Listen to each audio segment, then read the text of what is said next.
But if you want to know the names we're interacting, description box. Just curious. Abby, do you speak French? Yeah. What is?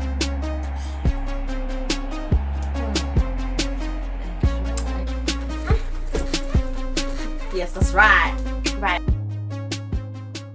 Hi guys, welcome back to my channel. This is Abbie again, and I'm finally back with another chatty video. Today's video is going to be a bit different. As you can see, today I have someone new on my channel. This is my friend Karen, and today's video is going to be about friends versus frenemies, as you can see by the title. And we're just going to be sharing with you guys how to distinguish between a real friend and an enemy of progress. So I hope you guys enjoy the video.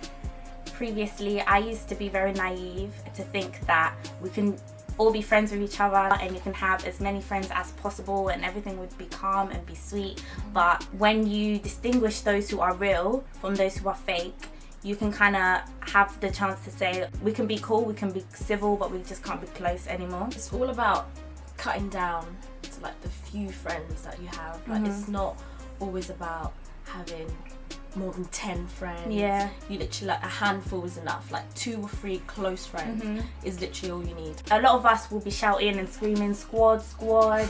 Oh yeah, my main. At the end of the day, some of these squads are just broken down and like you wouldn't even know. People are backstabbing each other, but you're still calling yourself a squad. Like, it don't make sense. Some of us are not going in the same direction as our friends as well. They are literally enemies of progress. Some friends do just drift apart naturally. Sometimes you yourself might not be able to see a fake friend just like that. My parents are just so good at seeing which friends are good, which friends are not. And I remember there was one time, there was one girl. Yeah. There was one girl and my parents were just like, no, you need to break that friendship, burn the bridge ASAP. Burn it, bruvs, because that girl was just a bit. You have to listen to your parents. They're right. They can just, they know. they judge it from a different point of view. At the time, I just thought, why are you controlling my life? That's my friend. You can't tell me to be friends with. You can't control my life like that. But then I see this girl now, and I'm just thinking, glad I dodged yes, that bullet. I'm very, very glad. Rude friends. Rude friends. It's just them friends that just say unnecessary stuff. Like the saying, if you haven't got anything nice to say, don't say it.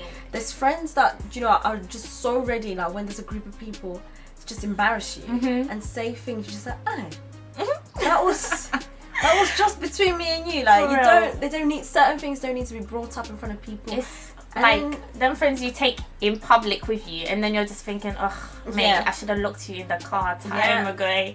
Just because when they're in like the presence of other people, they're ready to grow wings, and they make you the laughing stock. Like, and say nonsense. No, sorry. So don't let people make you the joke. Like, if there's someone like that, then no, it's not a good friend. Or friends who criticize you on a regular, like constructive criticism. Okay, like alright, Karen, like you're always wearing heels, sometimes wear flats. You know what I mean? Like constructive criticism. Like that was just an example, but if the criticism is constructive, like you're trying to help the person out, that's a different story. But it's not every day. Oh, your eyebrows are dead, your lips are lick. You're like, why are you being rude to your friend? And the thing is, even if you have something to criticize someone about, like, I don't know, sometimes you just need to be careful about the way you word or the way you come across when you say certain things. I'm not gonna go to Karen and be like, oh, your hair is so dry. Like, sometimes maybe I'll bring oil and be like, do you want to try some? Do you know what I mean? Or you're not gonna say your breath stinks. Sometimes have gum and offer it to her. Come across in a way where it's not offensive. Never belittle your friend. Never make your friend feel like, oh, like uncomfortable. Yeah, because obviously there's gonna be things that are wrong, but it's just the way you say it. I'd never want anyone to just like belittle me. Like, no. No, honey, no. This happens amongst girls so much. Like, some girls can be so jealous of their friends, and I don't know how it even begins. It can even be that your friend has one bag you couldn't have, you couldn't afford. Now you're jealous, and jealousy is probably something that breaks down a lot of friendships. And also, one thing, if you find that your friend is struggling to compliment you, or you can't compliment your friend. Like, I'm not saying your friend I'm not saying your friend should be complimenting you like daily, but what I'm trying to say is, yeah, if your friend is looking nice, tell them. Yeah. Why are you hating?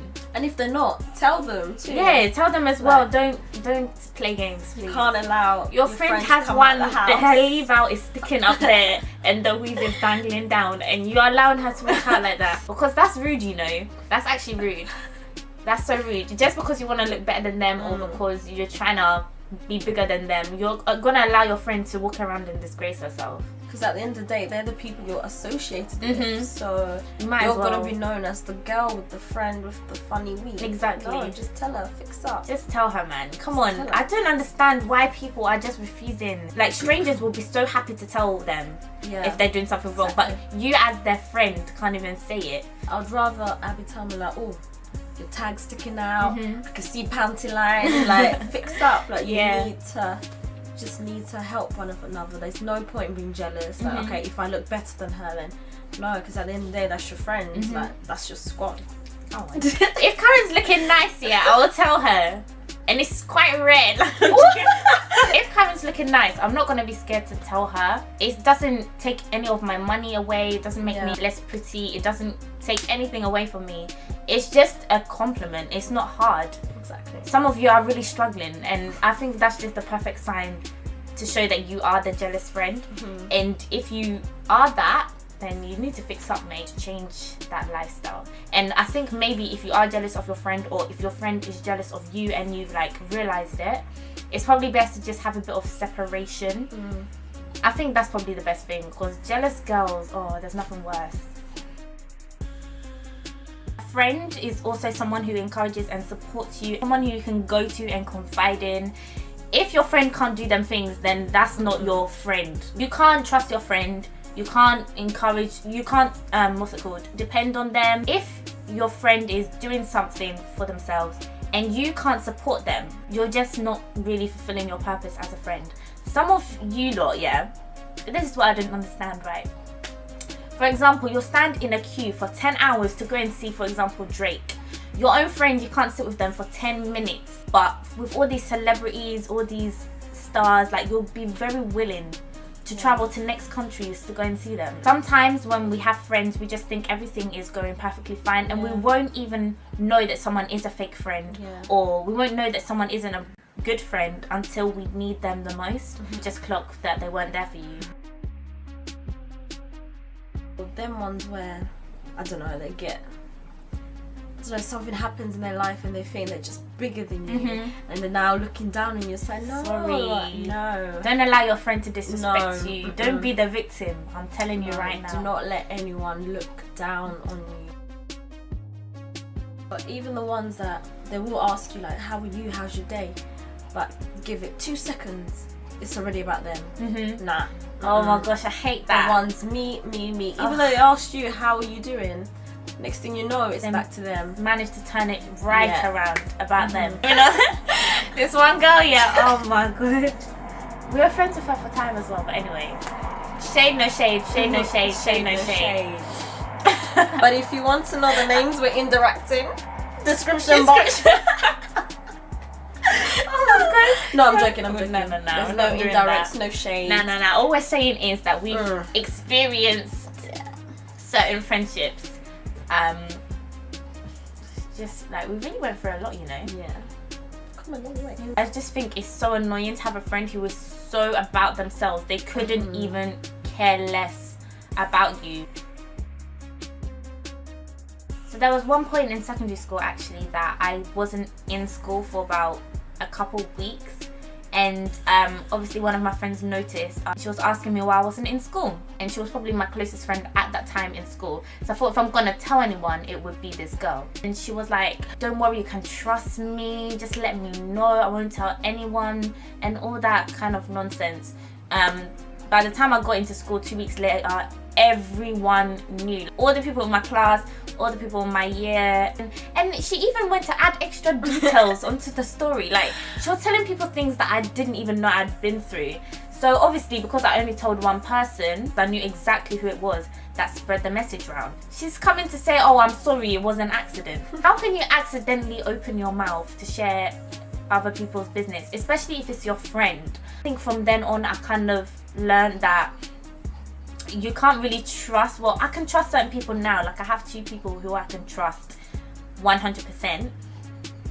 But I don't think you should be forced to share something with someone, or even share something with a friend, if you don't trust them 100%. Like, sometimes you can have friends, but you know their mouth is big. Just know, even if they tried not to share it with people, it will eventually come out anyway. That's just a red card straight away for me. Like, I can't trust you again. And trust is important in a friendship. And you must be bluffing. Pardon. If Karen did something wrong with me because I value her friendship, I wouldn't be like, okay, you know what, forget you. I would be vocal and speak to her about it and see if we can work things through. If we can't, then we've got to go. That's it. Not aggressively. Yeah, not Just aggressive. Bring it up nicely, like, oh, this and that happened. Obviously, made me feel some type of way. Blah blah blah. And if that's a good friend, they take it into account. Like, yeah, bro, I'm really hurting my friend's feelings. If they don't. Yeah, and if they're not willing to change or accept or acknowledge that they're wrong, they've got to go. And when I say be vocal with your friend, I don't mean go and post their issue on Facebook, Snapchat, Insta, Twitter. Like, come on, just be grown and tell the friend directly what they did to you. If that friend was a good friend and if they valued your friendship, they would be willing to take it on board, change it, just to make you feel more comfortable with them. It's not an issue where you tell all your mates so that they can turn against the person and all that. If you know you're not gonna say anything to your friend, then don't go behind their back and then start talking about them. Because if you have a problem, you can either bring it up with them. If you decide to keep it to yourself, don't then go and, you know, start spreading. But if that friend's doing it to you as well, like they don't bring up an issue with you, but they just saying whatever like behind your back, then that's not a good friend. Yeah. Especially as a younger, if you have an issue with your friend or just any person, confrontation just seems to be like the first thing to do. You'll now see some small girls, Oh yeah, I'll get my brother on you. sorry, you started the thing and now you're getting all your family members involved. Don't start something that you can't finish, and don't be confrontational with people because you're going to end up saying or doing something that you probably regret in the end. It's really, really not worth it. And one thing also that I used to do is that, like, if I'm angry or if someone does something to me, I don't care if you're a girl, a boy, a frog, anything. Like, I don't care who you are. If you do something to annoy me, you will be receiving, just get ready to receive one special customized message from me. All my emotions will be poured in, and it won't be any small message, it will be one long essay. I will state my point, give evidence, now bring explanation and link it back to the original point I made. Just cause I'm the type of person who pours out everything I think. Like, I like to type it out or write it out, but that's all a bit long now. I've clocked that you should never talk to your friend when you're angry. Yeah. Sometimes just cool down a bit. And then bring it up. Yeah, and then address the issue. I've ended up saying things that I've regretted saying because I will allow my anger to speak instead of like my actual feelings, so that they can take it more seriously. Because for all you know, you could be typing one long message and then they'll just come and type K. Full stop. K full stop. Do you know how much that's gonna hurt you? Or if they just air, like, that's all a bit long. Yeah, that's long. I will never be a victim, you know. I'm sorry. I'm actually not a victim.